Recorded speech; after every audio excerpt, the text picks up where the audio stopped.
Représentants du gouvernement, société civile, partenaires techniques et financiers et autres parties impliquées dans la promotion des droits des femmes en République démocratique du Congo ont passé en revue la situation des droits des femmes, particulièrement le droit de santé sexuelle et reproductive au regard des engagements pris par le pays dans ce domaine. Notre pays a ratifié sans réserve le protocole de Maputo en 2008. Cette ratification est une preuve de sa ferme volonté pour promouvoir le droit de la femme et parvenir à son autonomisation économique. En effet, le protocole de Maputo est un instrument juridique qui symbolise de façon décisive et radicale l'engagement des États africains à mettre un terme à toutes les discriminations et violences faites aux femmes dans le contexte africain. Cet atelier, organisé sous forme d'un dialogue intergénérationnel, est une initiative de la coalition de lutte contre les grossesses non désirées avec l'appui de l'organisation internationale AIPAS.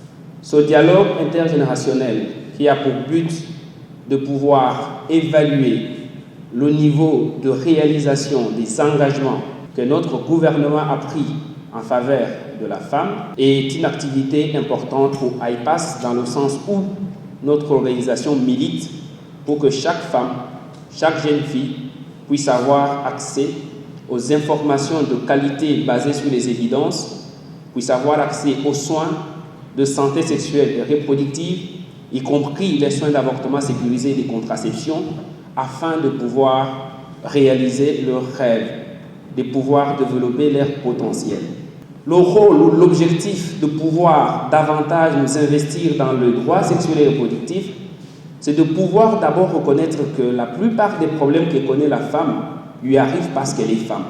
Si nous partons de cette évidence, nous pouvons améliorer déjà 50% des problèmes qu'elle rencontre. On la viole parce qu'elle est femme, mais aussi elle n'a pas accès à certains soins parce qu'elle est femme, parce qu'elle n'a pas assez de ressources. Lorsque nous résolvons la question d'égalité, nous aurons davantage